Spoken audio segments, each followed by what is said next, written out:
మళ్ళీ విచిత్రమైనటువంటి ఇష్యూస్ ఉంటాయి.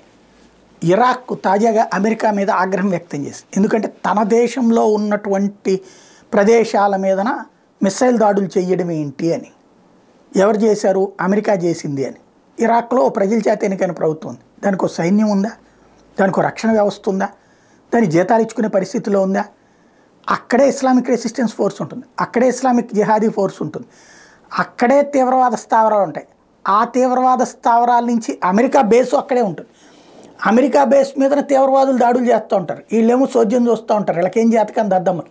అక్కడ ఉన్న తీవ్రవాదిని పట్టుకుని లోపలేసి ఆ స్థావరాలు వీళ్ళు స్వాధీనం చేసుకుని దాన్ని సైన్యం కింద మార్చుకోవచ్చు కదా, అంత సీన్ లేదు. కానీ ఇప్పుడు మొన్ననే అమెరికాకు సంబంధించిన రాయబార కార్యాలయం మీద దాడి జరిగింది.